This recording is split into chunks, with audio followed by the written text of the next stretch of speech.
call to order this hearing of the Minnesota Senate Taxes Committee. It is Tuesday, excuse me, April the 8th at 9 a.m.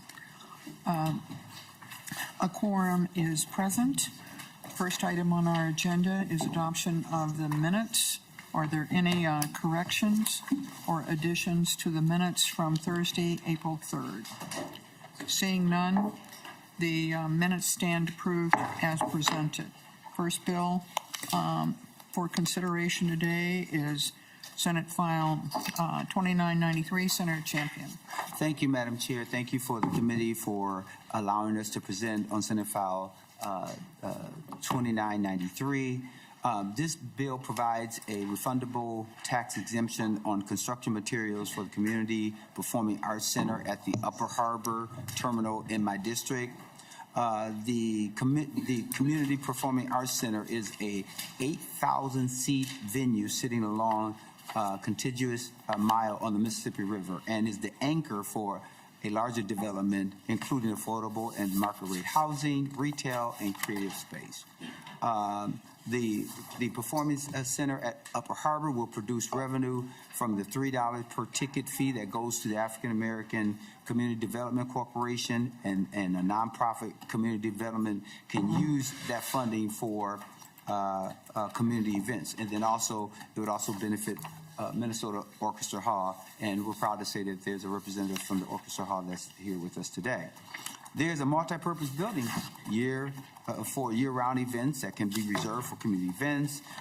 The project supports smaller arts organizations that need to be sustainable over the long term, and we're proud of the work that we know independent of this that First Avenue does. And so First Avenue Production has partnered with the Minnesota Orchestra, a nonprofit, to hire orchestral music to bring it to North Minneapolis. And so the benefits of this project and ability to produce local and state revenue necessitates support for this legislation. So with that being said, Madam Chair, I've talked to my testifiers. They understand to be expeditious but substantive. And the first on that list will be none other than Dana Franks, who is the owner of First Avenue Productions. Just a moment. Thank you, Senator Champion. I would call members' attention to the revenue estimate in your packets and the information on behalf of the city of Minneapolis was provided by Resolve Strategies. Welcome to the committee. If you'd identify yourself for the record. Good morning, Chair Russ, Lead Weber, President Champion, and members. I'm Dana Frank. I'm the President and CEO of First Avenue Productions, and I'm here with Ivan Winship from the Minnesota Orchestra, who's our partner on the Community Performing Arts Center at Upper Harbor Terminal. We're here to ask for your support on SF 2993, a sales tax exemption on building materials for this project so that the project may reach its full potential for North Minneapolis and all of Minnesota. Upper Harbor Terminal has a deep history of community involvement with over 150 community events throughout the past 10 years. This input helped shape both the physical design and the design of the community benefits package of the full project. We've committed to working with the African American Community Development Corporation on distributing $3 per ticket, projected to raise over $500,000 annually, into a community fund designed to directly support the local community in multiple ways: year-round community programming, vending opportunity for Northside and BIPOC entrepreneurs, skills-based certificate programs, publicly accessible entertainment, public art opportunities, and up to 54 ticketed events per year that will generate long-term revenue for the state. This unique project includes multiple features that are far beyond a typical for-profit model. Whether it's the community fund or the year-round multi-purpose room for neighborhood events, public programming, or educational and neighboring workforce development opportunities, this project was designed to be a world-class destination that supports the community and draws people to the newly designed park and surrounding future development. So Minnesotans may benefit from having the best possible experience on this site, and they will also benefit from the tax revenue it will generate for decades to come. We ask for your support on SF 2993. Thank you very much. The next person. Thank you, Madam Chair. I have Ivan Winship, who is the CFO for the Minnesota Orchestra. Thank you. So the next testifier indeed is Mr. Winship for the Minnesota Orchestra. If you'd identify yourself, please, for the record, we welcome your testimony. Yes, I'm Ivan Winship, the CFO for the Minnesota Orchestra, and thank you, Madam Chair. Building on Dana's comments, this project and its community benefits are unique. The Community Performing Arts Center brings together two pillars of the Minnesota arts ecosystem, First Avenue and the Minnesota Orchestra.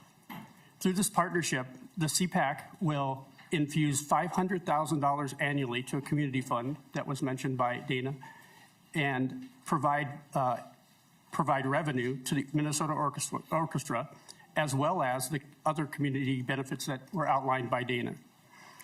In total, over half of all profits will go to Minnesota nonprofit organizations, which is unique.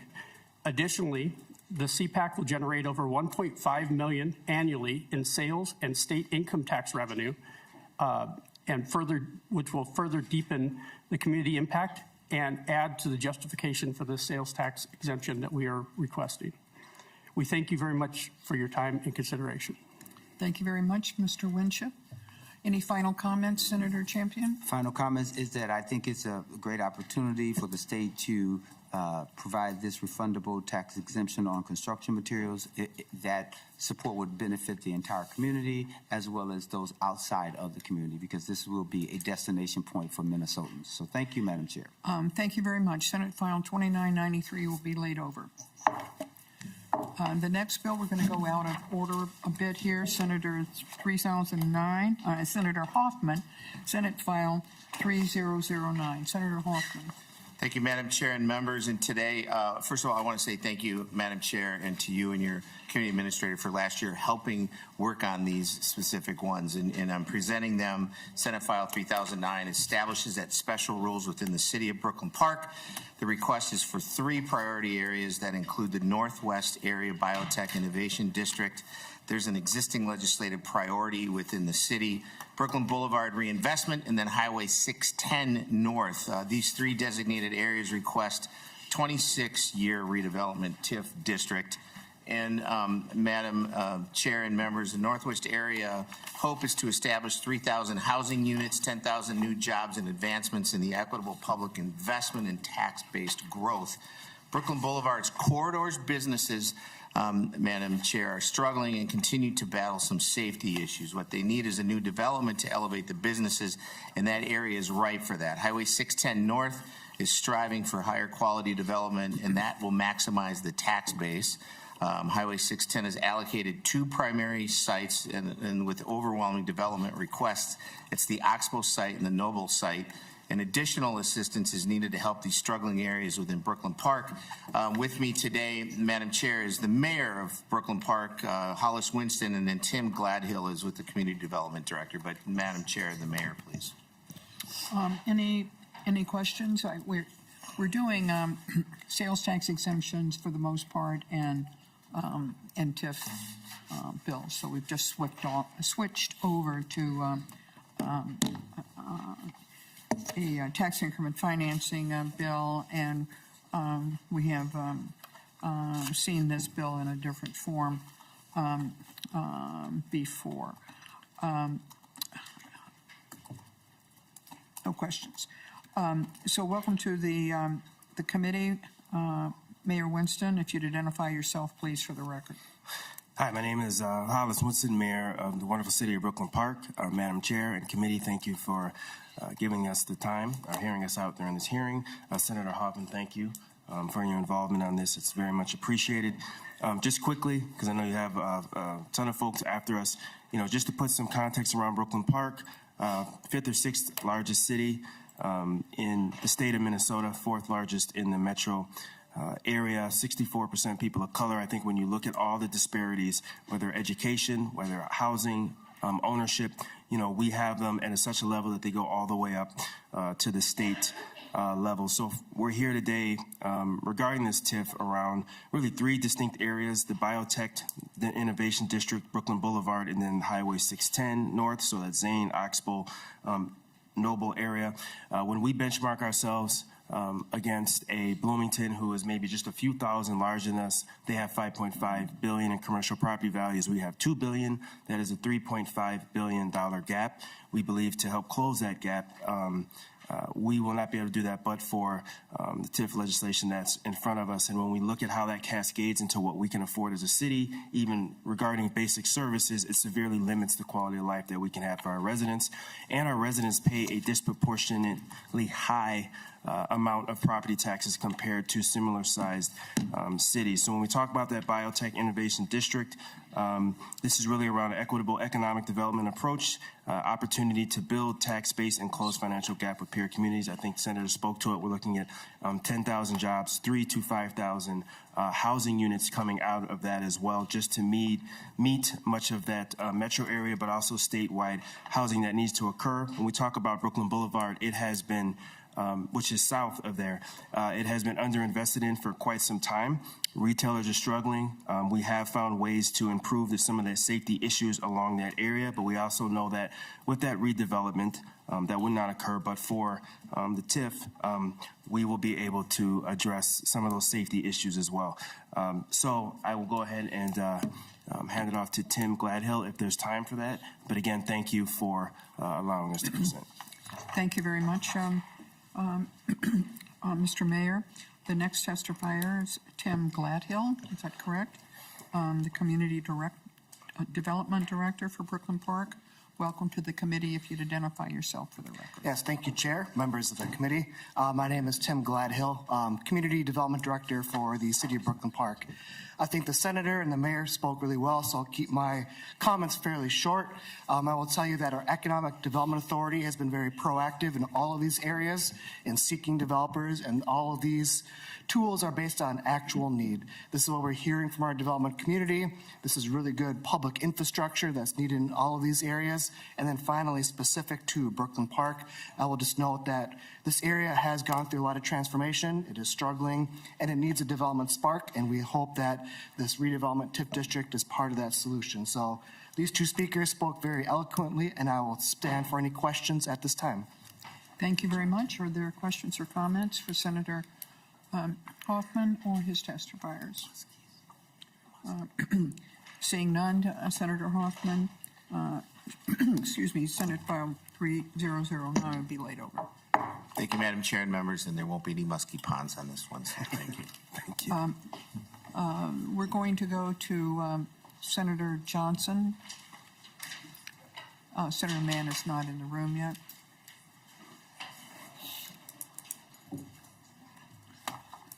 Senator Johnson brings us Senate File 2795.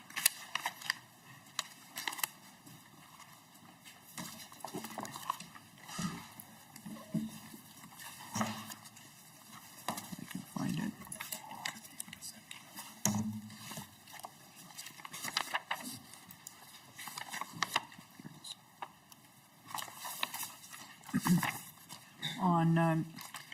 On behalf of Senator Johnson, Senator Weber moves the A1 amendment. All those in favor of the A1 amendment, please say aye. Aye. Opposed, say no. The motion prevails. The amendment is adopted. Senator Johnson. Thank you, Madam Chair, members, and staff. Thank you for the opportunity to be in front of you today to present Senate File 2795.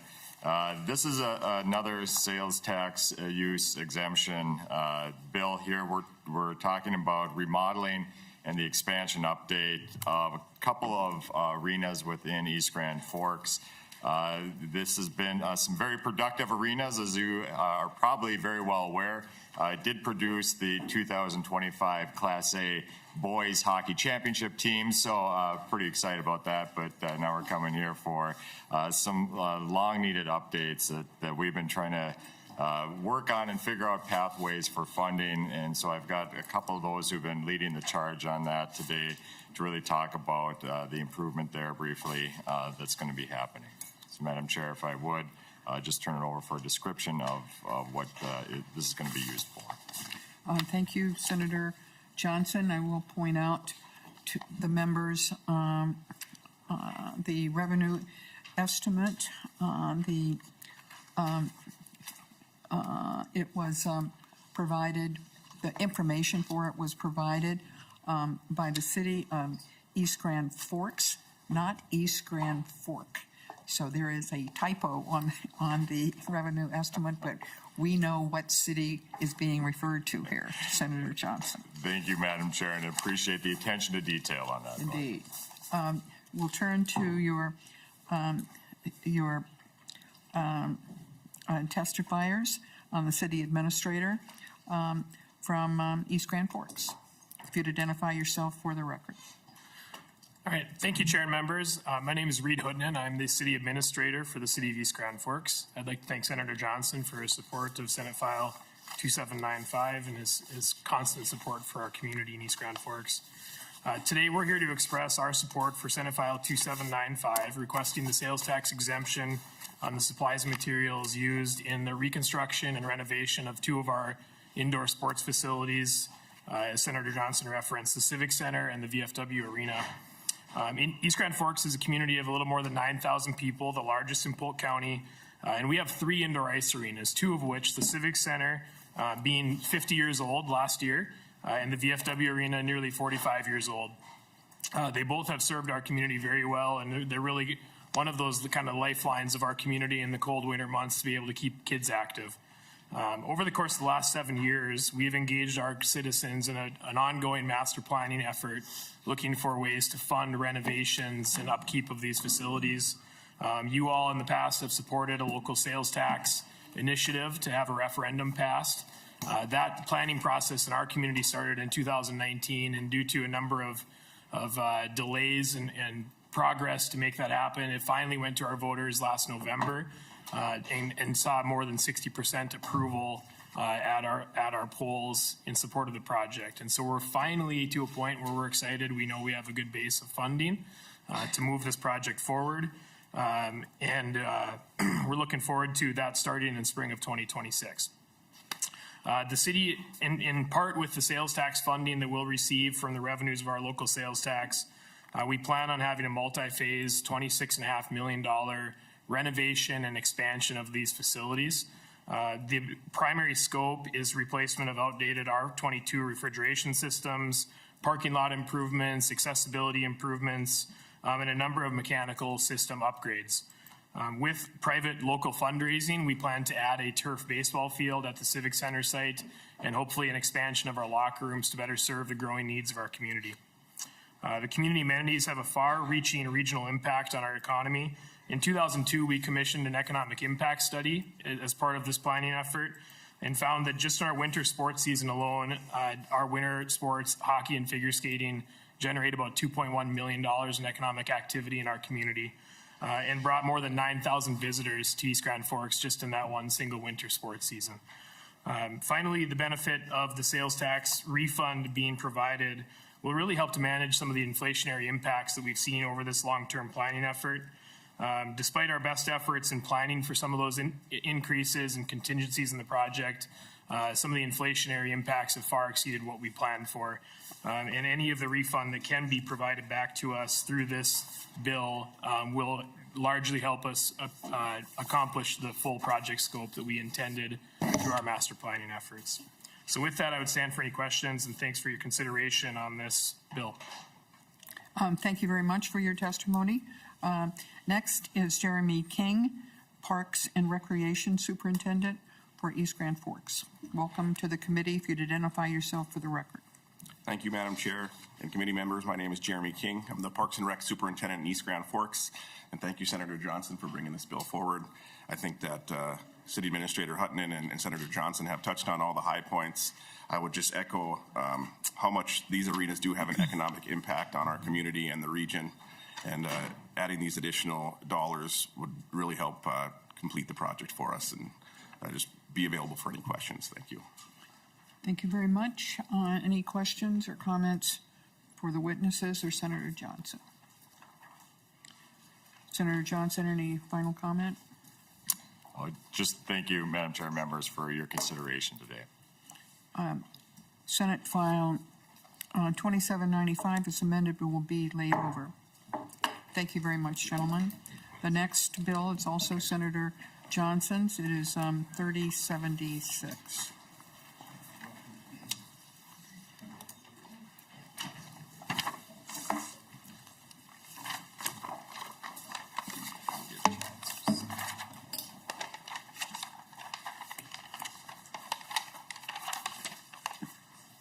Senator Johnson, you may present your bill. All right. Thank you, Madam Chair. And Senate File 3076 is, again, another sales and use tax exemption. However, on this one is for Independent School District number 561, which is located in Goodridge. This is for the expansion in addition to the school facility for K-12 education over there. And so with that, I do have Superintendent Tom Loberg to kind of give a description of the project. Thank you, Senator Johnson. Also, once again, direct members' attention to the the revenue estimate, and the information was provided to the Department of Revenue by the Goodridge School District. Excuse me. Welcome to the committee, Superintendent. If you'd identify yourself for the record, we're pleased to have your testimony. Good morning, Chair Rest, members of the committee. My name is Tom Loberg, and I'm the Superintendent of Goodridge School District. Thank you for the opportunity to testify in support of SF 3076, and I want to thank Senator Johnson for the authoring of this bill. This bill would greatly support my students, community, and district with a refundable sales tax exemption for construction materials and supplies for Goodridge School District's upcoming building project, which is planned in June of 2025 through fall of 2026. The Goodridge School District is located in northwestern Minnesota, about 60 miles south of the Canadian border, and encompasses about 284 square miles in both Pennington and Marshall counties. The total population of the district is 760 people. Excuse me, with most of the tax base consisting of farmers and small landowners. We have a single pre-K through 12 building, and our enrollment is 252 students in grades K through 12. Areas of our building are over 100 years old, and the majority of our classrooms and learning spaces are undersized. Throughout 2022 and 2023, the Goodridge School Board and Administration worked with our students, staff, and community on a plan called Goodridge Forward to provide updates and additions to our aging and inadequate facilities. In November of 2023, our community passed a $21.35 million bonding referendum to address critical issues in our school buildings, such as replacing our 70-year-old steam boiler system with a new hot water boiler system, increased ventilation, the addition of a new secured front entrance, additional and renovated elementary classrooms, special education classrooms, career and technical education classroom, science lab, as well as several other facilities updates for the safety and betterment of our students. This will be our first significant building improvement since 1996, and the one before that was in 1964. One of the biggest obstacles of building in a remote area is the lack of commercial contractors, which has led to higher costs in our project. The district is also facing additional concerns, such as increasing material costs and shortages, labor shortages, tariffs, and additional unforeseen issues when remodeling a 100-year-old building. We're not asking for special treatment. We're asking for fair support. A sales tax exemption for a small remote school district like ours is a targeted, meaningful way that the state can ensure that every student, regardless of zip code, has access to a well-rounded education and a safe and proper learning environment. Budgets for small schools like mine are always very tight, so the impact of passing SF 3076 equates to roughly the same cost as saving the positions of 5 teachers, 3 paras, and 2 bus drivers in my district. Thank you, Chair Rest, members of the committee, for your time and consideration on this bill, and I'm happy to answer any questions at this time. Any questions for the superintendent or for Senator Johnson? Seeing none, a final comment, Senator Johnson?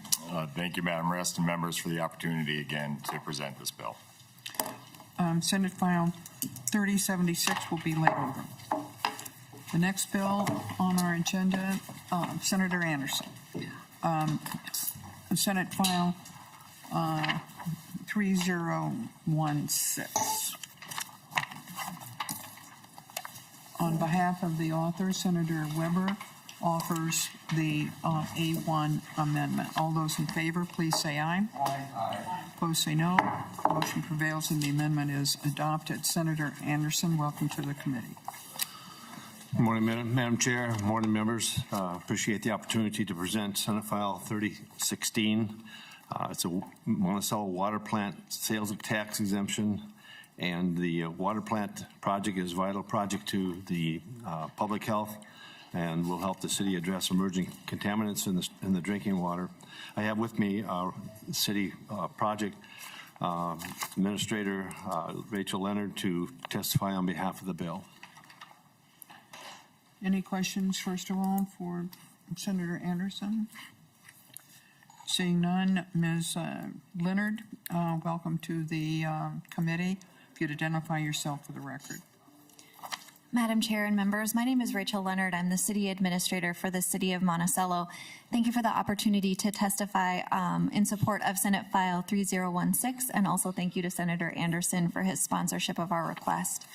The City of Monticello respectfully requests a sales tax exemption for building materials required to construct a water treatment plant and the associated utility infrastructure. As the Senator noted, construction of the plant is vital to the health of our community. While our public water meets all state and federal regulations, water from all 5 of our municipal drinking wells has manganese concentrations that are higher than what the state of Minnesota Department of Health's guidelines are for this emerging contaminant.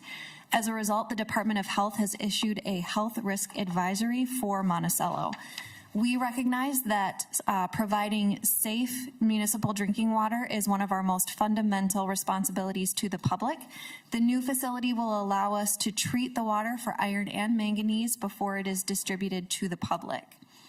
Without this plant, residents bear the responsibility of treating their water at their homes, and we are aware that this creates an inequitable system since not all members of the public have the same ability to treat their water, either due to the cost to implement and operate such systems or because they live in rental properties without accessibility for individualized treatment.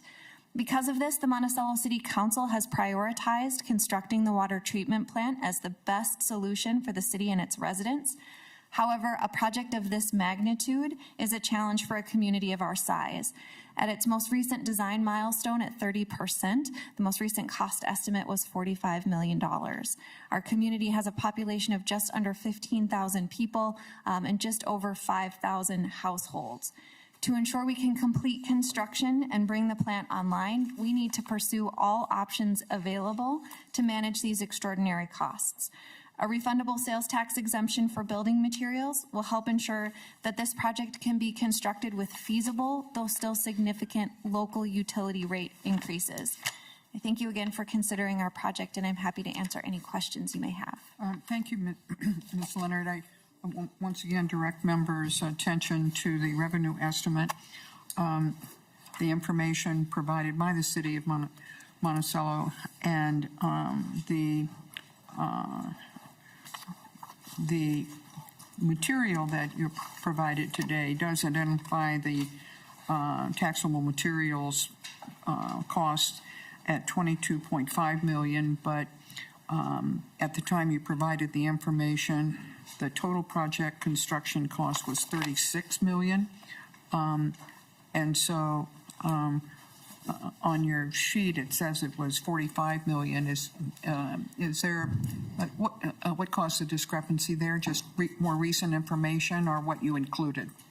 Madam Chair and members of the committee, it's in regards to what we've included. So the total project cost is $45 million. When we break that down into construction costs, we move to the $36 million. And then once we get to the actual building materials, that would be the $22.5 at our most recent estimate. Ms. Leonard and Senator Anderson, we just want to make sure that the Department of Revenue, for the revenue estimate, has the most up-to-date information, and sometimes there's a piece of information that didn't get to them. So we just want to make sure that it's everything is accurate. Thank you, Madam Chair. Any questions or comments for Ms. Leonard or for Senator Anderson? Seeing none, Senate File 3016 as amended will be laid over. Thank you, sir. Thank you, Madam Chair. Thank you, members.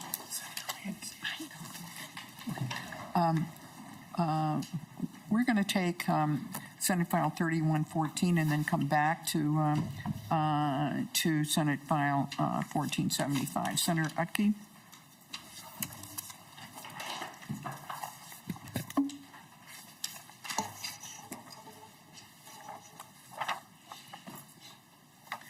Senator Utke brings us Senate File 3114.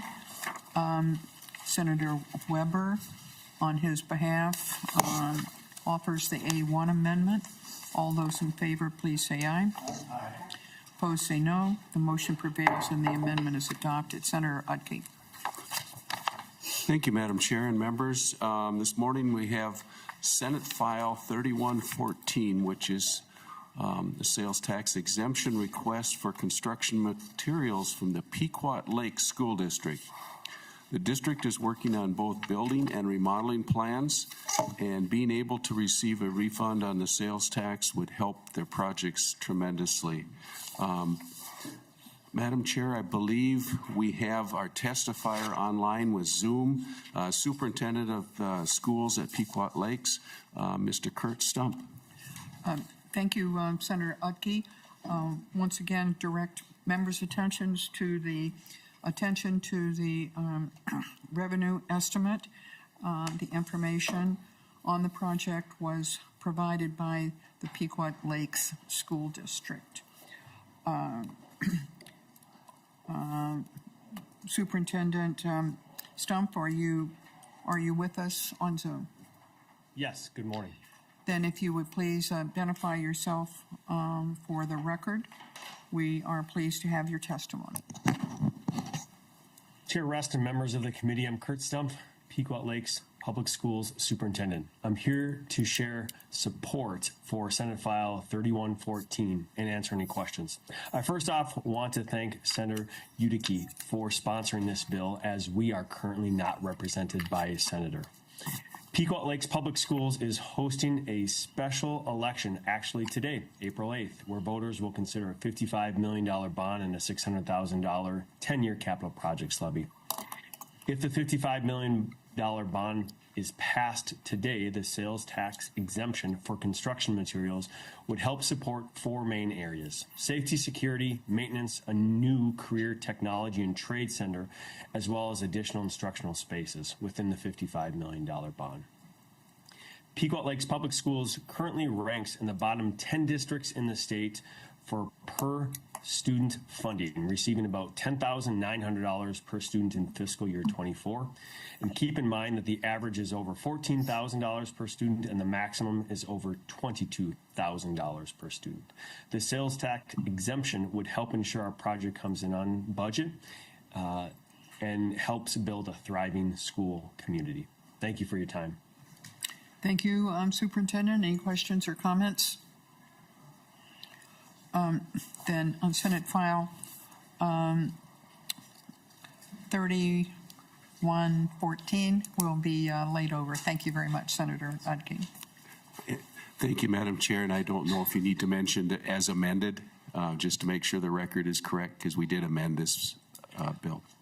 Of course. Thank you. Thank you. The next bill, Senator Mann, on behalf of Senator Latz. Senator Housechild offers the A1 amendment. All those in favor, please say aye. Aye. Opposed, say no. Motion prevails and the amendment is adopted. We have before us Senate File 1475. Senator Mann. Thank you, Madam Chair. Members, 1475 is a bill brought by the City of Edina seeking special legislation to obtain a sales tax reimbursement for materials, supplies, and equipment furnished for two projects in the city, the Fred Richards Park and Bramer Arena. Edina residents embrace investments in these two park systems by approving referendums to implement them. The city anticipates that the total amount of reimbursement would not exceed $1.9 million. Construction has already begun and is estimated to be completed by December 31st, 2029. With that, Madam Chair, I'll kick it off to my testifier, Mr. Mayor Copeland. Thank you, Senator. I'll direct members' attention once again to the revenue estimate, which reflects the A1 amendment, which is a date change. And that information has been provided by the city of Edina. And I'm trying to add up the numbers here, but I'm assuming that the total project costs, well, it's not exactly the same numbers, but we'll assume that the information on your handout is what you also provided to the Department of Revenue. Welcome to the committee. Mr. Mayor, if you'd identify yourself for the record. Yes, thank you, Madam Chair. My name is Jim Hovland, H-O-V-L-A-N-D. I'm the mayor of Edina. And Madam Chair, thank you for hearing this matter this morning, and members. Good to see many of you that I know. Several years ago, now you passed, you approved us with some regional projects, the Braemar Arena project, the Braemar Park project, the Fred Richards Park project, the ability to go to our residents and ask if they would consider adopting a local option sales tax to do some park improvements in these parks that had regional implications, and in the case of Braemar Ice Arena, actually statewide and even international implications because of the level of use that it has. When we talked about locally the idea that we'd be buying equipment, materials, and supplies, and we'd be paying the state sales tax on this, it seemed like that was a policy issue that it made sense to come to you and say, does this really make sense to have one unit of government imposing sales tax on another? And while it may make sense from a policy standpoint not to be doing that, I'm fully aware of the fact from having this conversation with Chair Gomez in the House that you've got budget challenges, and understand that the practical can get rubbing up against policy. And so I'm here to, understanding that, I'm here to say do the best you can for us, because in one circumstance here with Fred Richards Park, it's a park that is close to a neighborhood with a lot of affordable housing. It's a park equity issue for us. And I think the more money we can pour into the projects to make those projects better for kids in our community and other people in our community that are using these regional assets, I think the better it would be. So understanding that it may make sense from a policy standpoint not to have one unit of government charging another unit of government tax, we'd really appreciate your understanding as you wrestle with your own budget issues, the things that we're trying to face here. And I'm just here to tell you, do the best you can. We would appreciate you just doing the best you can for us to try to eliminate an amount that would not exceed 1.9 million, but it may be less than that, but it would not exceed that. So we thank you for your consideration of this request this morning, and are greatly appreciative of the time that you spent with us today on this issue and in the past in approving this so that we could go to the voters to get this good work done. Thank you. Thank you, Mayor Hovland.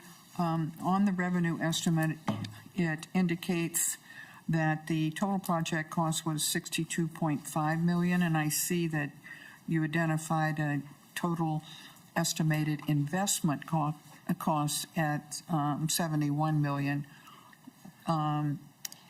So I'm assuming that the materials cost, which is not indicated on your handout, is accurate at $23.4 million. Yes. Any questions Thank you, or Madam Chair. comments for Senator Mann on behalf of Senator Latz? Very good. Seeing none, Senator Mann, any final comment? Okay. Senate File 1475, as amended, will be laid over. Thank you very much, Mr. Thank you. Mayor and Senator Mann.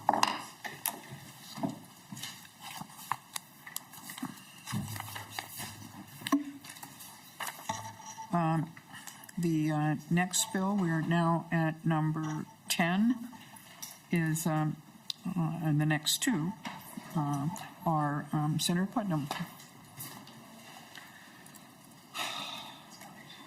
Senator Putnam moves the A1 amendment of Senate File 2727, All those in favor of that amendment, or that motion, please say aye. Aye. Opposed, say no.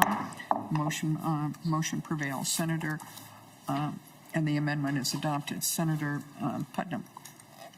Thank you very much, Madam Chair and members, for hearing these bills. Just for the sake of brevity and efficiency, I'd like to just take a moment to say just how cool St. Cloud is. Since both of these bills deal with the redevelopment of St. Cloud's downtown area, I think it's important to appreciate that it is uniquely situated between the Mississippi River, St. Cloud State University, and the St. Cloud Hospital. There is a space of tremendous potential. And the two bills you have before us today are to maximize and capitalize on that potential for my community and for the greater region of central Minnesota. So the first bill that we're discussing is a sales tax and use exemption, Senate File 2727, which identifies some parcels as catalysts for redevelopment sites aligned with the city's comprehensive plan.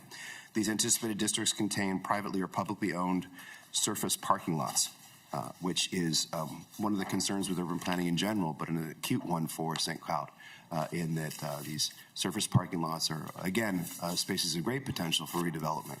And that's the intention behind this sales and use tax exemption, Madam Chair. Any questions for Senator Putnam?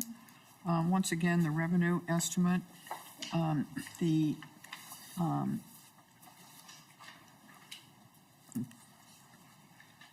looking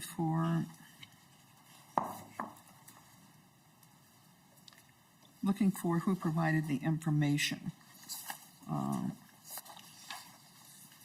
the revenue estimate. I don't see it. I'm going to assume that it was done by the information was provided by the city of St. Cloud for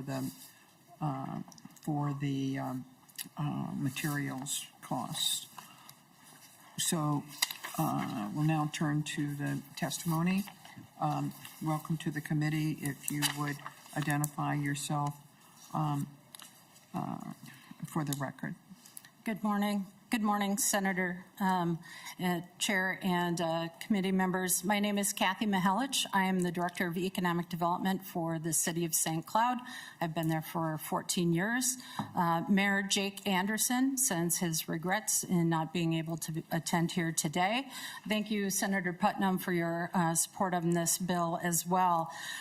This request for sales and use tax exemption for stimulating redevelopment and construction in our downtown is necessary, as Senator has so greatly described the challenges that St. Cloud is facing, particularly coming out of the pandemic, as well as changing landscapes in the downtown economy, losing the former Herberger's property in 2018, which is still sitting vacant 8 years later. And this tool really provides us an opportunity to stimulate investment, private investment, of not only those surface parking lots and vacant lots, but also several underutilized properties, and changing them into office, apartments, hotels, and other retail establishments. The estimate that's provided is based off of the catalyst sites and the vision we have from our comprehensive plan. It is based off of the maximum opportunity. Obviously, market demand will dictate that.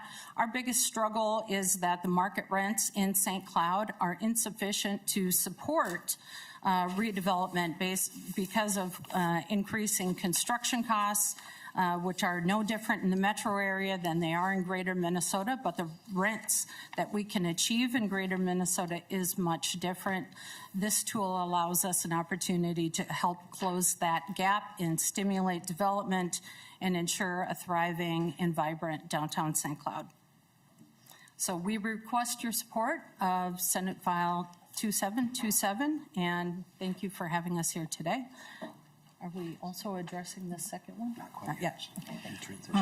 Senator Putnam, I want to make sure members understand that these exemptions are for private development, but they are only to be granted on exempt purchases to start with, except they still have to go through the refund process. So, so this is a private development. The parcels that are listed here have been given are listed here to indicate that. Is that correct, Senator Putnam? Yes, thank you, Madam Chair. Thank you for that clarification. Okay, are there any questions or clarifications from anyone else with regard to Senate File 2727? Seeing none, 2727 as amended will be laid over. Senator Putnam and the City of St. Cloud is also before us for the next bill. And with Ms. Mihelich, Senate File 2860. But at this point, we're dealing with a tax increment financing project. Senator Putnam. Thank you, Madam Chair. This is just another tool necessary to maximize the potential that is Greater Minnesota, that is St. Cloud. And just again, for the sake of efficiency and time, I'll just say again that St. Cloud's pretty cool. And I direct members' attention, not only are the parcels indicated, but there are 3 exemptions. One is the blight test. Second is the 90% rule that calls for 90% of the increments collected to be spent on blight correction. And then the third point is to allow the increment to be spent on reconstruction, expansion, or new construction, et cetera, and that all of that construction is to be deemed as if it were inside the district. Is there, do you want to explain more about the project at all? I don't think that's necessary, Madam Chair. Perhaps Ms. Mihelich would like to say some more. Senate File. Well, I just asked. She said no. Senate File 2860 will then be laid over. Thank you very much. Thank you so much.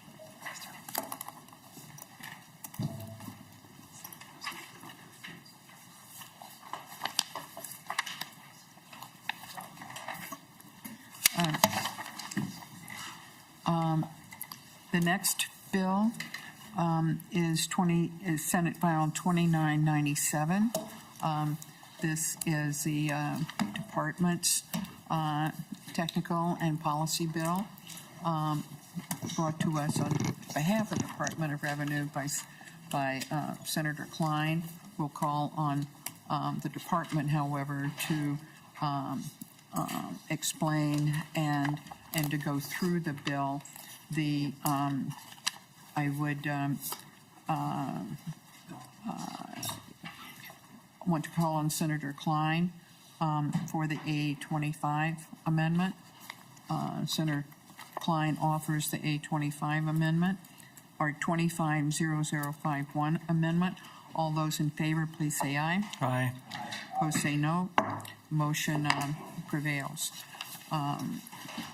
So once again, this is the department's technical and policy bill, and it has no costs. The revenue estimate shows 0. Typically, this bill becomes part of the omnibus bill and will be laid over with that intention. However, if there are provisions that, as we go through this, and this is a bit of a tradition, if there are provisions that members want a little bit more attention paid to, it's fine to, just like the department did with that amendment, to remove some of them for further thought on it, but otherwise we would include what's left of the bill as amended. So, Ms. Bears, would you like to begin? Madam Chair, members of the committee, for the record, my name is Joanna Bears. I'm the Legislative Director at the Department of Revenue, and we appreciate the opportunity to testify today, and we thank Senator Klein for authoring this bill. This bill is really about providing clarity to Minnesota taxpayers so that they have the information they need to follow their tax obligations. And most of these items in the policy and technical bill are not new. They were seen last year in the policy and technical bill. I do want to highlight the items that are new, which is Article 2, and then Article 3, Section 1. And also, Madam Chair, I do want to acknowledge the items. If you have questions, please reach out to us. We're happy to review it, but if we cannot come up with a resolution, we do understand that the bill item or the proposal would be removed. Again, thank you, Madam Chair. I'm going to turn this over now to my colleague, Ms. Reisdorf, who will walk through Article 1. Ms. Reisdorf, welcome to the committee. If you would identify yourself for the record and take us through the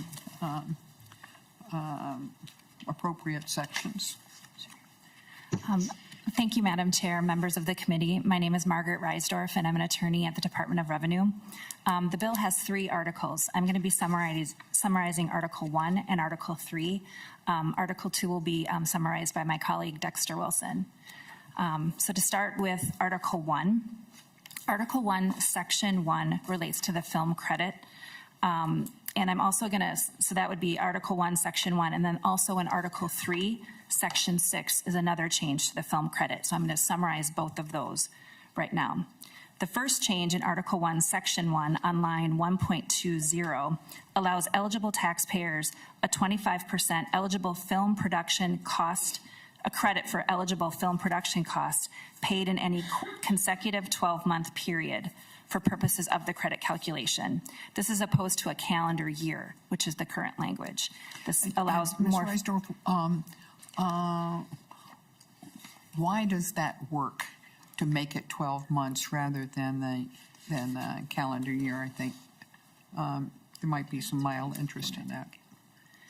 Madam Chair, members of the committee, it allows more flexibility because calendar year is restrictive for some taxpayers, and so the thought is that a 12-month consecutive period would provide greater flexibility for those. Assuming it's during the period where the film is being done, completed.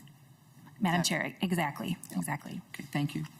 So then the second change relating to the film credit is actually down in Article 3, Section 6.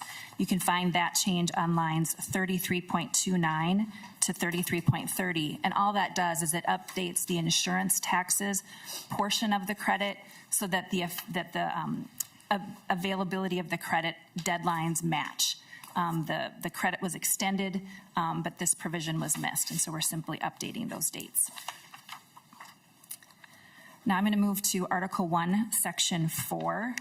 The change that you see on lines 7.4 and 7.6 removes obsolete pass-through entity tax income allocation language that was updated in 2023 in House File 31, Chapter 1, Section 7. This provision is effective consistent with that change, so it's retroactive for taxable years beginning after December 31st, 2022. Article 1, Section 5 relates to the Social Security subtraction. Also in 2023, this subtraction for Social Security was amended to provide a simplified and alternative method to calculate the credit to allow taxpayers to get the largest subtraction available to them. When that change was made, there was a mistype with regard to the references to paragraphs. And so this change simply changes paragraphs C and E so that it reads accordingly. Ms. Reisdorf, to take advantage of that, would taxpayers have to file an amended return? Madam Chair, members of the committee, absolutely not. They would not? They would not need to, no. Thank you. And because that was a known mistake. I see.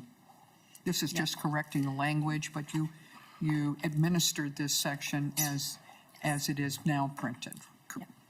Madam Chair, correct. Okay, thank you. Yep. So Article 1, Section 6 relates to the public pension subtraction or qualified retirement benefits subtraction. This change is found on lines 9.6 9.10, and 9.12. And it clarifies that qualified public pension income is the income of plan members who did not earn credits towards Social Security benefits for that same work during the period. This section is effective day following final enactment. Article 1, Section 7, this next one relates to the business interest expense subtraction. And there's provisions in Section 4, Section 7, and Section 12. And I'll identify the line items in each one. These three technical changes update the reference to the delayed business interest expense limitation subtraction. The first is found in Section 4 on lines 6.25 and 6.33.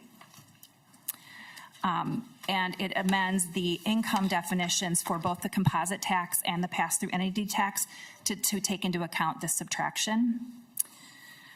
The second is in Section 7, and it's on lines 9.25.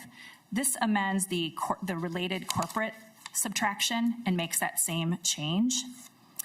And then finally, the final change is in Article 12, and that just amends a temporary addition and subtraction for that was in 2023 laws, Chapter 1, Section 22, to again account for the subtraction. Next, I'll move on to Article 1, Sections 8, 9, and 10. All three of these changes relate to the change to the renter's credit, formerly the renter's refund, found under Chapter 290A. Section 8, which the change is found on 10.13, Section 9, 11.29 to 11.30, and Section 10, found on 12.13 to 12.15.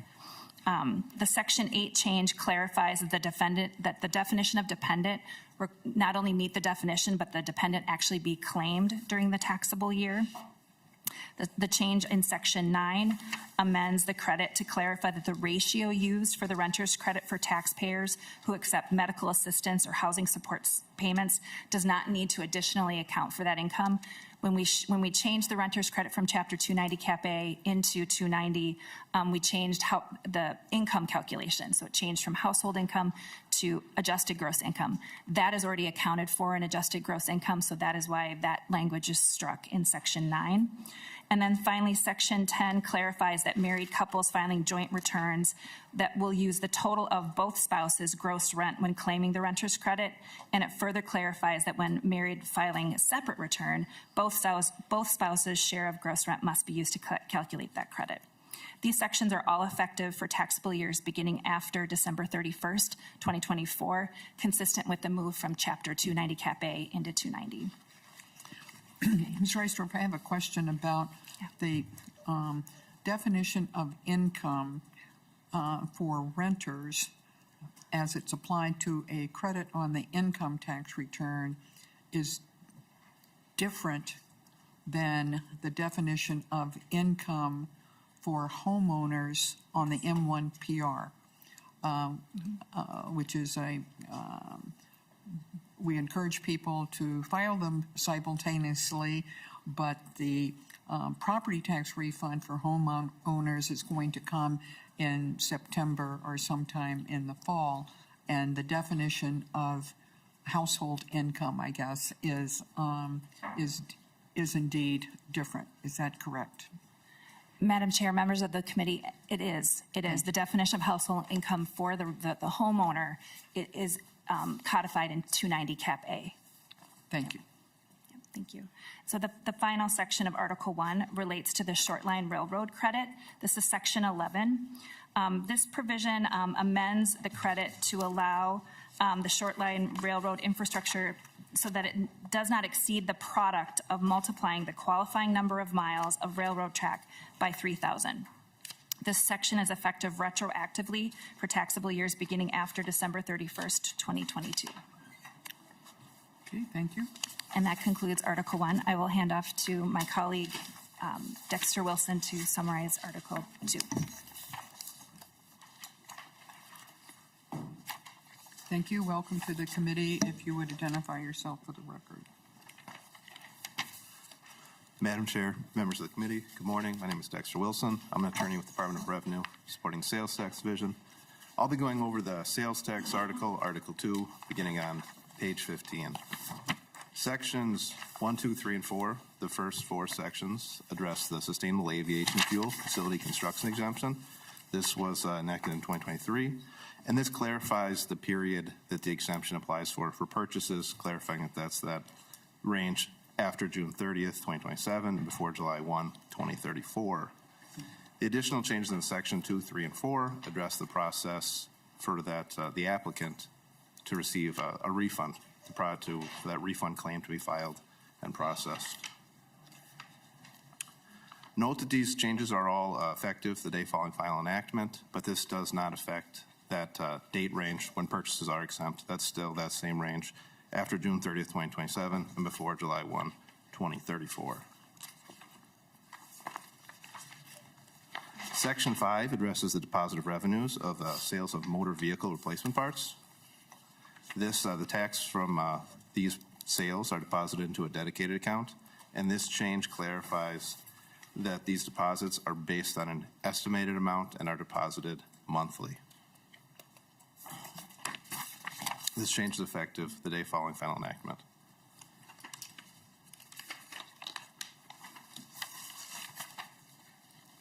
The final 3 changes in this article, sections 6, 7, and 8, are all streamlined sales tax related changes. Section 6 relates to use of zip code for sourcing sales. To source a sale in Minnesota, you need a 9-digit zip code, and that can be also achieved or determined by having a 5-digit zip code and a street address. And just more information is needed there because the boundaries of political subdivisions and 5-digit zip codes are inconsistent. So more information is needed to properly source the sale and to be able to apply those local sales taxes correctly. And this also clarifies when a seller has exercised due diligence in determining that 9-digit zip code and may instead apply the rate for the 5-digit zip code. So the streamlined provisions, Minnesota was not out of compliance with streamline because of these provisions. It's just clarification as required by streamline. Do I understand that correctly, or? Sure, that's correct. Okay, just want to make sure we were not out of compliance. But maybe we were going to be. I'm looking at the person sitting behind you. She's shaking her head. No, we are fine. Yes, okay, thank you. Yeah, sure, that's correct. Sections 7 and 8 deal with certified service providers. The first change in Section 7, this updates the definition of certified service provider to be consistent with the definition in the streamlined agreement. Section 10 addresses liability relief, and this is to be consistent with the contracts the certified service providers have that are referenced in the streamlined agreement. And both these final 2 changes are effective for sales and purchases made after June 30, 2025. And that concludes Article 2, Sales Tax Article. Okay, are there any questions? Seeing none, Ms. Bears, did you want to make any final comments about the bill, or did we go through everything we need to do, or there's still some provisions in Article 3? Yeah, okay. You had made the reference to Section 6, Yes. which was the film production credit, but these other 5. Yes. Please explain those. Yes, thank you, Madam Chair. Again, for the record, my name's Margaret Reisdorf, and I'm an attorney at the Department of Revenue. I'm going to take you through Article 3 changes. Article 3, Section 1 starts at line 24.27, and this amends our tax preparer enforcement statutes, and it adds that any client's department payment is also included with refunds and other activity to ensure that tax preparers don't take unlawful control of payments generally. This is effective for taxable years beginning after December 31st, 2024. Next, section 2 on page 27, starting at lines 27.6, does two things. First, it clarifies when a contested case commences before the Office of Administrative Hearing when a tax preparer challenges an order issued for improper tax return preparation practices. It changes that time period from 10 days to 30 days. Second, it lengthens the timelines for the parties and the Office of Administrative Hearing to act in a contested case proceeding regarding a cease and desist order or administrative penalty. It again increases that timeline from 10 to 30 days. And then finally, it also makes a change in paragraph I that allows written exceptions and arguments to the commissioner following an administrative law judge report from 5 to 15 days. And from 15 to 45 days after receiving the ALJ's report. The commissioner must issue the order, and the ALJ's order would be final at that time. This section is effective for penalties assessed and orders issued after the day following final enactment. And section 3 has to do with community land trust property. During the 2023 session, Class 4D property was expanded to include 4D1 and 4D2. This change, which is found at page 29, line 22, just simply adds 4D2 property where we missed it. During that session, qualifying low-income property was expanded, and currently the remaining market value of Class 1B property can only be classified as 1A or 2A. This change allows 4D2 so that to the extent there's property value in excess of $50,000, it can be classified at the lower 4D2 rate of 0.75% if applicable. This amendment is effective with assessment year 2025 and after. Next, moving on to section 4, starting on page 32, line 13. This change removes the first of 2 estate tax informational return requirements. Currently, under law, a qualified heir must file 2 estate informational returns after a decedent's death to confirm that the estate recapture tax is not due.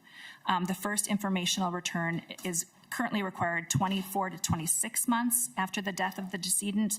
The second is due 36 and 39 months. This amendment removes that first informational return requirement. Section 5 amends our lawful gambling statutes. Specifically, it eliminates, on page 32, line 21, it limits the requirement that lawful gambling create file an annual cash account report at the end of the taxpayer's fiscal year. The cash count is not helpful to the department with its compliance work and is no longer used by the Gambling Control Board. The cash count requirement also imposes an unnecessary time and financial burden on taxpayers. As a result, the department proposes eliminating the cash count requirement. This amendment is effective July 1, 2025. And then we'll skip section 6. And then our final section here in Article 3 is section 7. This change corrects an uncodified session law from the 2023 session. That session law incorrectly referenced Chapter 289 when it meant to reference Chapter 289A. You can see that on page 34, line 1. So we just simply added the A. This provision is effective retroactively to when it was effective under the session law for federal purposes. And that concludes Article 3. Thank you, Ms. Reisdorf and Ms. Bears. I'm not going to make any motions, but I'm going to pause in the miscellaneous sections 4 and 5. I would not like to see on the floor of the Senate either one of those 2 sections making the bill vulnerable to amendments dealing either with estate taxes or with lawful gambling. So we'll have to see about that, but I'm just marking that for your attention at this time. Are there other questions or observations? Ms. Bears, anything final? Madam Chair, members, no, thank you very much. Thank you. Senate File 29, thank you, and thank you, attorneys from the department. Senate File 2997, as amended, will be laid over. Senator Nelson.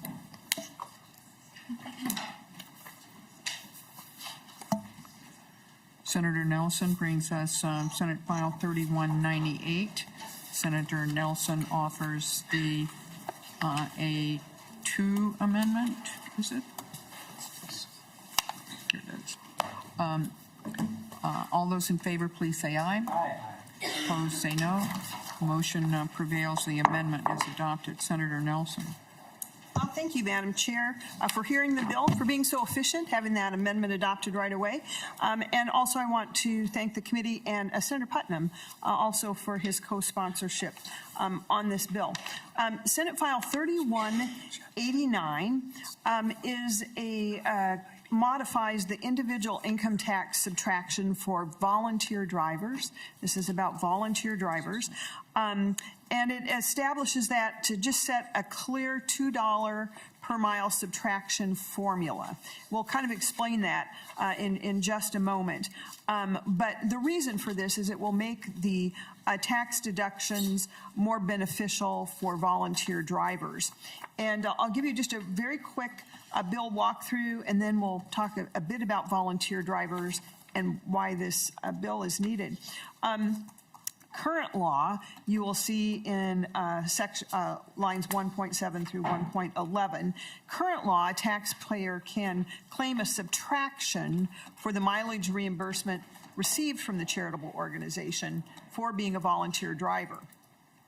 And the individual is eligible for the subtraction to the extent that the reimbursement is more than the federal mileage rate, which is 14 cents per mile, and less than the federal mileage rate for business, which is now 70 cents a mile.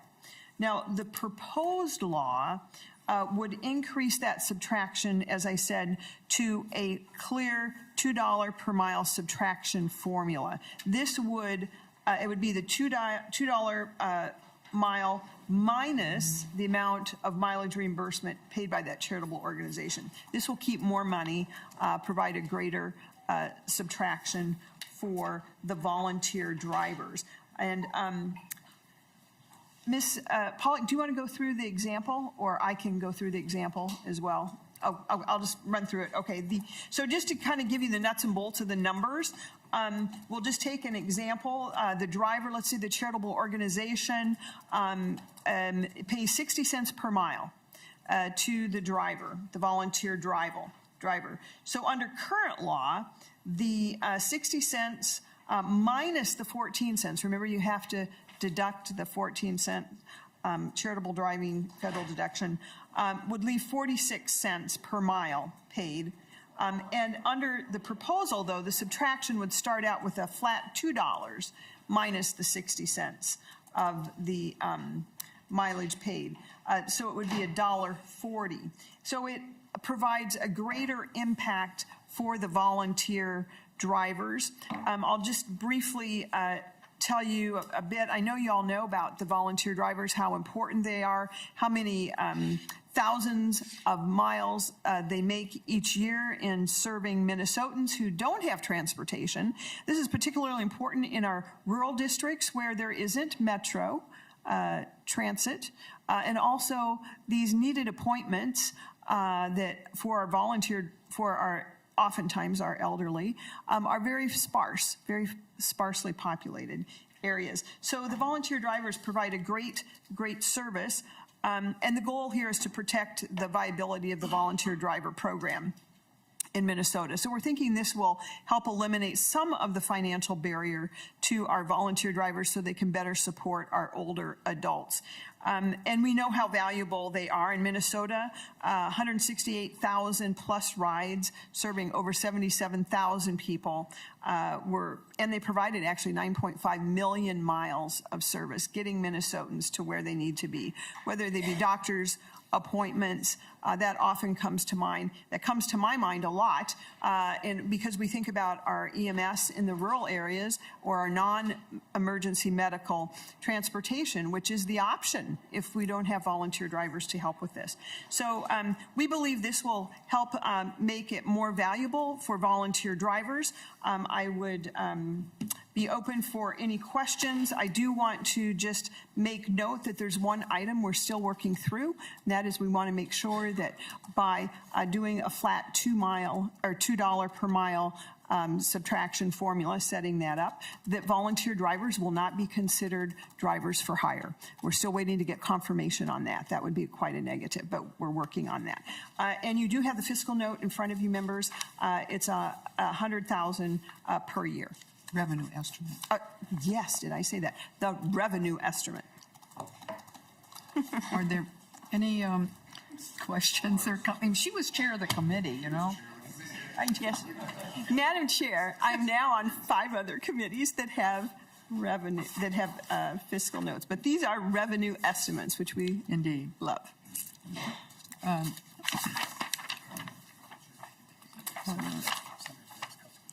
Senator Droskowski.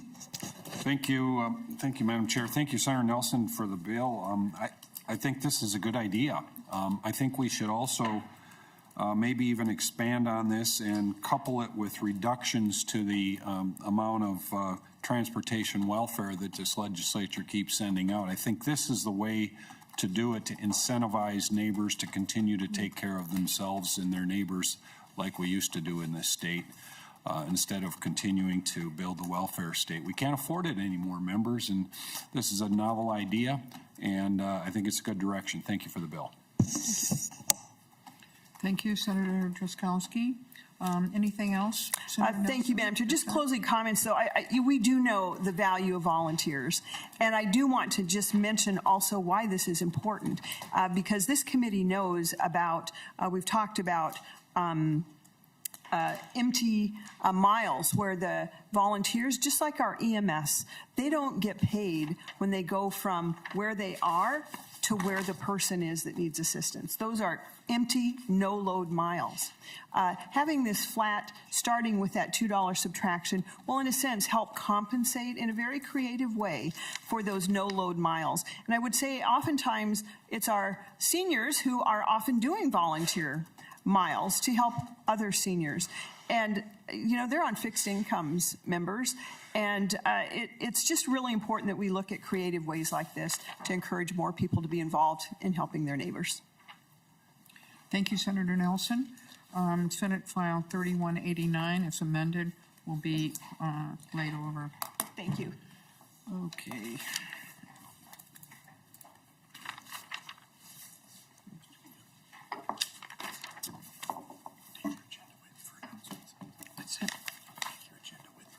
Yeah. Just 1 second here.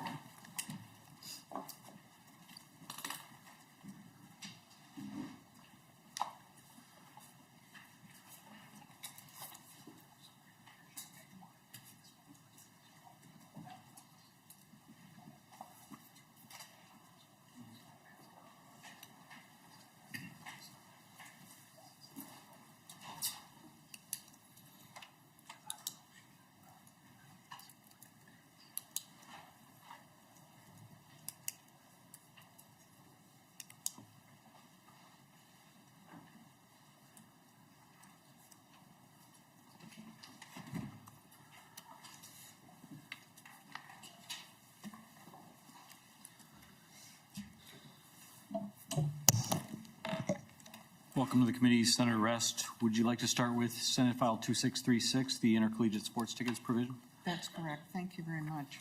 To your bill.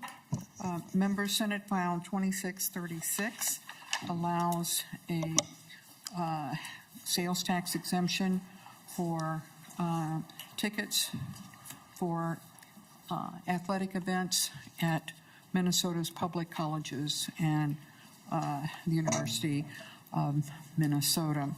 It's one section bill. I would draw your attention to the, again, the revenue estimate, which is not based on the ticket sales through Minnesota State, but only for the University of Minnesota. And then the estimate is that if you look at the second bullet point, that the University of Minnesota would account, according to the Department of Revenue's estimate, would account for half of this estimate. So if it was only the University of Minnesota, it would be approximately, and its campuses, approximately half of that. So I think you can see it's not as specific as we might want, but this estimate ends up being, looks like to me, in terms of how it's presented, as a best guess.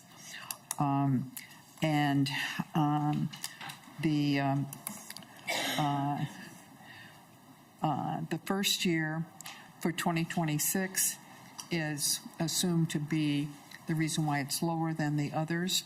Other years going forward is that it only accounts for 11 months of collections. I have met with representatives from the University of Minnesota to ask them to, or in that meeting, asking them how would getting this sales tax exemption benefit the college athletes primarily, but how would the benefits of that exemption affect student life at the university? So you may see the handout for them, and Minnesota is not alone, but the Big Ten schools, and of course there are more than 10 schools in the Big Ten that have no state sales tax imposed on ticket sales for their college and university activities. So we would not be an outlier. We would be joining 9 other Big Ten universities and college systems, public college systems, in taking this exemption on. So, Mr. Chairman, that's my explanation of the bill, and we have one witness. Mr. Carter, please introduce yourself and proceed. Thank you, Chair and members of the committee. For the record, my name is Jeremiah Carter. I serve as a Senior Associate Athletic Director at the University of Minnesota Twin Cities. I'm here today in support of a bill that seeks a sales tax exemption on admission tickets to collegiate athletic events. We're deeply grateful to Senator Rest for her leadership in authoring this important legislation for us. Go for Athletics is more than just games. It's a cornerstone of our state's identity, and it delivers real impact. Our department supports nearly 600 student athletes across 22 sports. We consistently rank among the best in the nation in academic and athletics excellence, but maintaining where we are in collegiate athletics has become an increasingly difficult and expensive endeavor. Minnesota is a proud founding member of the Big Ten Conference, which means we now have a presence coast to coast. And with that membership, we benefit from being part of one of the nation's most prestigious athletic and academic alliances. However, maintaining that membership and its benefits requires investment. We fund approximately 320 full scholarships annually. On average, a student athlete on a full scholarship we are spending over $100,000 per year between academic aid, training expenses, and support services. This is important for maintaining our strong program and ensuring that we can recruit and retain the best student athletes from across Minnesota and the country. Over the past few years, we have also significantly increased our investment in our student athletes' health, well-being, academics, and leadership, recognizing that it's our responsibility to help build well-rounded student athletes who are prepared to thrive beyond sports. In particular, one need to provide mental health resources for athletes has increased exponentially over time, with more than 65% of our student athletes utilizing some form of support.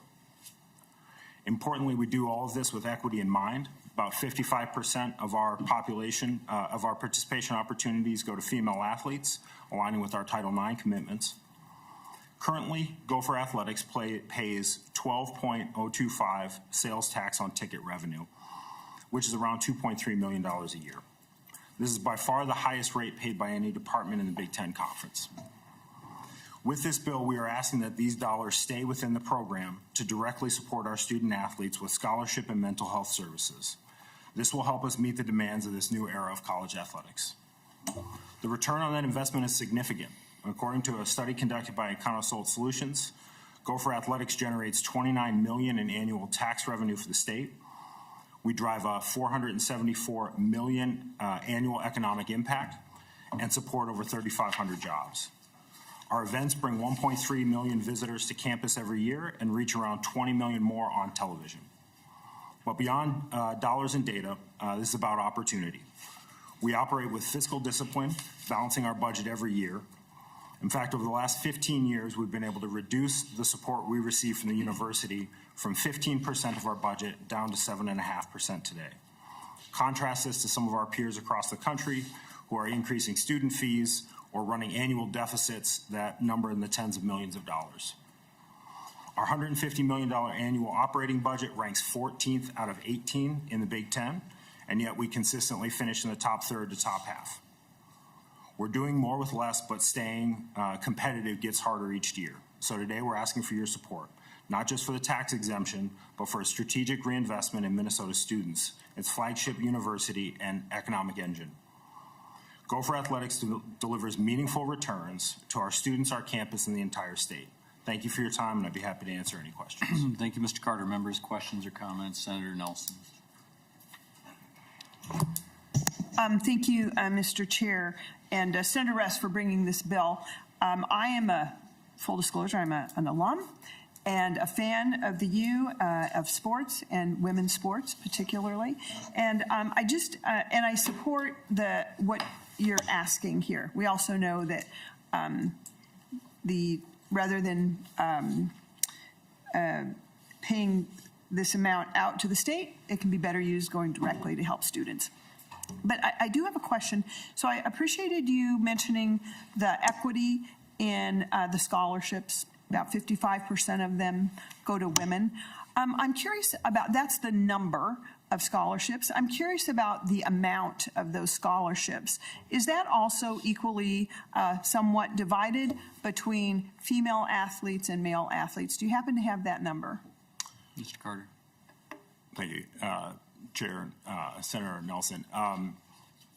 I will look to Tim McCleary, who's our CFO, to see if he can pull that up for you and we can follow up with you. I will say we provide scholarships based on equivalency amounts. So equivalency is the amount of a percentage of a full scholarship that an individual is receiving, everywhere from, a 1/10% all the way up to a full scholarship. We do have those divided by sport, and we do have an equitable percentage going to both male and female athletes. Sometimes if they are in-state versus out-of-state athletes, that can throw off the individual dollar amounts going to a specific gender. But in terms of the equivalent number of scholarships being provided to athletes, we do provide an equivalent number. Senator Nelson. Thank you, Mr. Chair. So I'll look forward to that follow-up. So the number is relatively equal, just not clear yet if the amount, how that is equal. And then when you mentioned the difference between the in-state and the out-of-state, are you accommodating for the fact that out-state tuition is more than in-state tuition, so therefore the scholarship would be greater? Is that kind of the genesis of what you're saying? Mr. Carter. Thank you. That's correct. For instance, in Minnesota, our men's and women's hockey teams provide a similar level of scholarship. Our men's hockey team has more out-of-state athletes than our women's hockey team does, primarily because we don't have to leave the state to find all of the best. We have to fight out some of the other states. But that's what it amounts to in that difference. Thank you. And then one more follow-up question, Mr. Chair. And thank you. We understand we're the state of hockey. I'm going to brag. We have the Dodge County Wildcats, who just won the state a tournament, female great hockey team. So then the last question has to do with, obviously, some of this better use for these funds, which is the scholarships, and then supporting athletes' mental health. I didn't see anything in the bill, however, that states that that is how this money should be used. And I'm just wondering why that's not specified in the bill. Well, Mr. Chairman, I considered that and of putting it in as an amendment. But the bill, and then set it aside, and instead asked for the handout about, and for the testimony to talk about what would be possible, what plans there would be, but to allow maximum flexibility with the benefit of the sales tax exemption, and that it would fall differently on some Minnesota State campuses as opposed to the University of Minnesota's campuses. So I considered that. I talked with the representatives about it, and then decided not to do that. Mr. Chair. Senator Nelson. Thank you for the discussion. I'm not sure I'm totally convinced, but I definitely understand. And I think that's the end of my questions. I'm supportive, but I also am wondering, I guess there is kind of like one final little question too. Is there going to be some sort of accounting on this? And I don't know if we do that for other sales tax exemptions, but we do state that they need to be used for certain things. Well, how does this relate as far as how we treat other sales tax exemptions, as far as, is it, maybe there isn't any accounting, maybe it's, I'm just curious. I think it'd be good to know how those dollars are used, continued with the scholarships or the mental health, that type of thing. Senator Nelson, Mr. Chairman, this exemption is programmatic rather than an exemption for a building, for example, which most of the proposals we have. And I would certainly be happy to talk about this with you offline. But if we don't get to the last two bills, this will be the third time that I've tried to present these tiny little bills and have been cut off. So, Senator Nelson, would you be willing to talk with me outside of the committee? Yes, Mr. Chair. Yes, I would be glad to and appreciate the discussion, and we must get to these last two bills. Thank you. Further discussion from the committee. Senator Rest, Senate File 2636 is laid over. As amended, please. As amended. There was no amendment. Oh, no. Senate File. Mine is not amended. I was looking back at item number 13. Senate File 2581 is in front of the committee. Senator Rest. Yes. Senate File 2581 is a grant for the purpose, or appropriation actually, for the purpose of taxpayer assistance programs, and it's $1 million a year going forward, and the revenue estimate shows that. to two purposes. So it's $2 million a year for the assistance grants and then for tax credit outreach grants as well. One of the primary deliverers of those services for taxpayers is Prosper and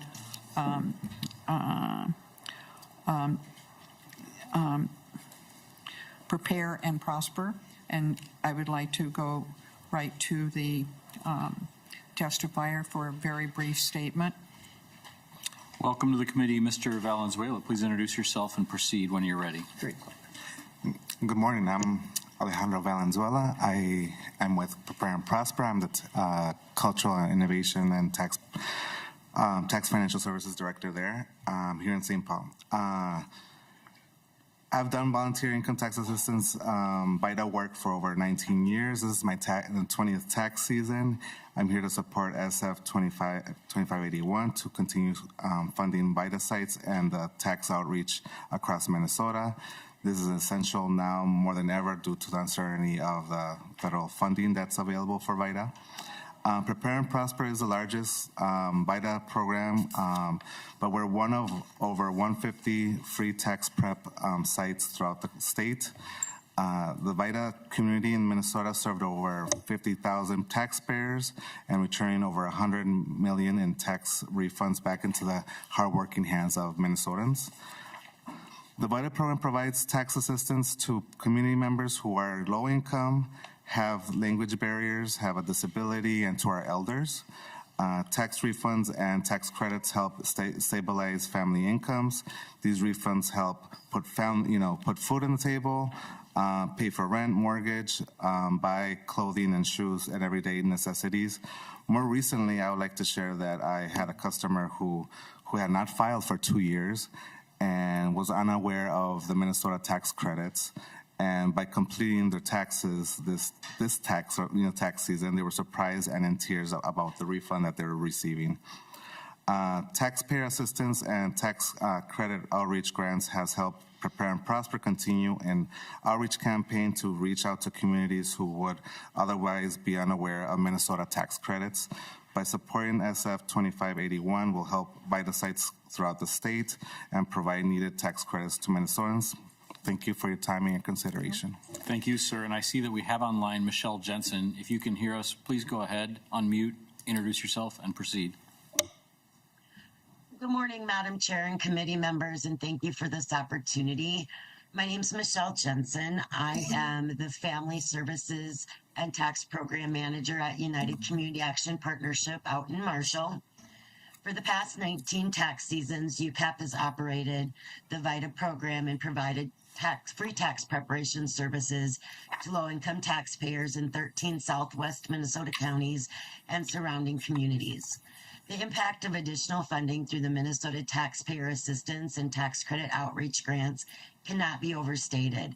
These grants have ensured our agency meets the one-to-one match requirement to accept federal grant funds for the VITA program and has, even more importantly, enabled us to expand services in Southwest Minnesota. This year, UCAP added 2 new tax sites to the existing 6 we already operate to allow greater access to our programs in our rural areas. These grants have allowed United Community Action Partnership to bring on 2 additional staff and recruit and train new volunteers, which made it possible to expand our capacity to meet the growing need for free tax preparation services. We have also increased services to the elderly and disabled and underserved populations, as well as households with limited English proficiency. Leveraging the skills of our volunteers, last year, UCAP served over 2,700 low-income households, returning more than $6 million in federal and state tax refunds. By providing outreach and education about Minnesota tax credits, we've been able to reach many more low-income taxpayers, and in the past year saw a 55% increase in new households seeking our services. Many of these new taxpayers had not previously claimed credits they were eligible for, such as the Child and Working Family Credit. The impact of this program is immense, as costs for basic needs like utilities, rent, and groceries and such rise, for those already struggling, paying $200 to $500 to file their tax returns is an undue burden. When taxpayers are asked through an anonymous survey after receiving tax services, the overwhelming majority respond that they will spend their refund on basic needs: housing, utilities, food, healthcare, car repairs, and gas to get or look for work. And most of those refunds claimed are spent in the taxpayers' local communities. Free tax preparation clinics help people feed their families and remain housed rather than become homeless. Helping taxpayers claim all the credits they are eligible for can help them stay warm because they can keep up with their utility bills. This service can help people keep working because they can put gas in or repair their vehicle, which is crucial in Greater Minnesota due to the lack of public transportation options. As a community action agency with a focus on fighting poverty, we see every day how this high-impact program helps the people we serve, but also the economies of the communities we live in. Thank you again for this opportunity. Thank you, Ms. Jensen. Members, questions or comments? Senate File 2581 will be laid over. Senate Rest Senate File 2580. Thank you, Mr. Chairman. Senate File 2580 simply allows a taxpayer to make a correction on which year he or she wants a contribution to their IRA to be counted. A taxpayer tried to make that correction on a tax return, and the company that they dealt with was not allowing them to do that. But when there is an error, actually, the federal law requires the correction to be made. So this is just clarifying that. It has no cost because it's not covered by state law except in their ability to indicate what year they want their contribution to be counted. That's the bill, Mr. Chairman. Thank you, Senator Rest. I remember you explaining this bill to me with Representative Davids, just enacting common sense into statute. Any questions or comments from the committee? Senator Nelson. Oh, please. Well, I guess we could take it offline. That's okay. I just had a question about if you know what the requirements were to have to know that the contribution was received. Senator Rest. Mr. Chairman, Senator Nelson, the explanation will be very long. We'll talk it off. The solution is very short. Mr. Chair, we'll take a long discussion perhaps later. Thank you so much. Senate File 2580 is laid over. Announcements, Senator Rest. Mr. Chairman, committee will start at 8:30 on Wednesday and Thursday, and I hope you'll all join me in wishing Mitch Berggren a happy birthday. Happy birthday, Mr. Berggren. Committee is adjourned.